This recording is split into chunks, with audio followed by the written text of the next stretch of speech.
having to do a printed survey for now because you don't have your iPad.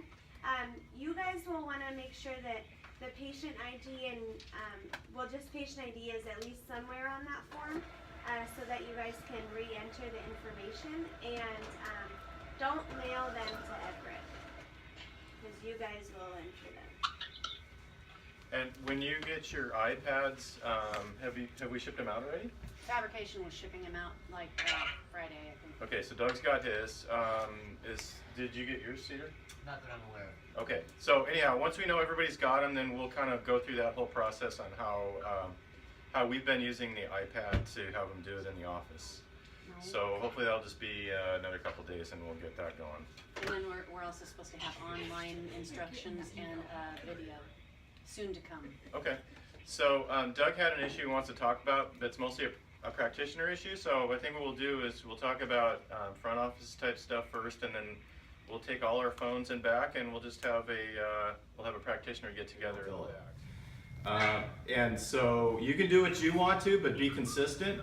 If I'm going to use it as a suspension sleeve, then I'll bill it with that 2397. If I'm not using it as a suspension sleeve, then I'm going to just call it an undersleeve and use it to help keep them from chafing their skin. And I'm not going to bill it because, I mean, technically I could probably bill it as a miscellaneous code if I wanted to, but for $8, I'm going to let it roll. So what have you guys been doing, Jacqueline? Hey, hang on. Okay. Doesn't do anything. So if I did, I would do it only for suspension. Okay, so Tom doesn't do very many of them at all, and if he does, it's for suspension. If you're going to do it for suspension, and you're going to chart note that you're providing them a sleeve, and it's for suspension. Sure. What happens if a survey is created but it's not completed? And so I had a long conversation, actually a couple of conversations with Scott, who owns Quality Outcomes, and so there's a couple surprising things. One thing is, if you create a survey and it's not completed, there is only one survey that can be created for each RX folder. So it's not based on time.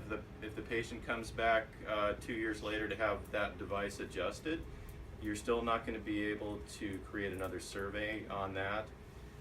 You'd have to be a new folder, a new prescription folder. So even if they didn't complete it, they can only. So we're rolling out our billers use a check sheet to scrub claims. So they've come up with a great check sheet. We talked about it last week in Thursday office manager meeting. Nicole made some suggestions. Christy Rainwater figured out how to upload it and have it editable as an editable file so it can follow a patient. You mean editable? Editable. Or edible? Because I like edible. Editable. Editable. Editable.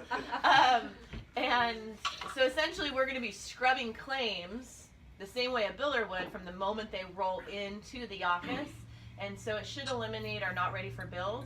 We also figured out how to run metrics through SharePoint with the Power BI reporting yesterday. So basically all of the data that's in the not ready for bills will turn into a graphical format where we can compare it from office to office, where the issues are. And so we should see a significant decline in that once we implement this billing sheet. So Everett's going to start it.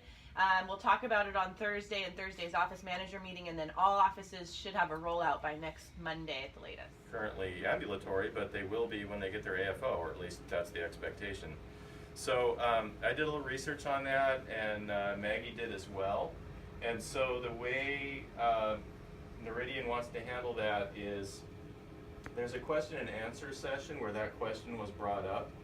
And so the answer to that is the medical record's going to need to show that if the patient's not currently ambulatory, that there is a plan to get the patient ambulatory. So that means the doctor needs to write something in their chart note about the plan and the expectation that the patient is going to be ambulatory within a certain amount of time. So I think that's good news, and that also means that I'm going to change the physician letter so that it says, because currently it just says that the patient has to be ambulatory, but I'll also indicate in there somehow that if they're not ambulatory, that the doctor needs to write something in their chart notes about the plan to get the patient ambulatory. So how does that sound, Doug? Is that kind of what you're looking for? That's perfect. Okay, so I think that's good news, and that was a good question. So I'll get that changed on the Dear Physician letter today, and also on the PCNR.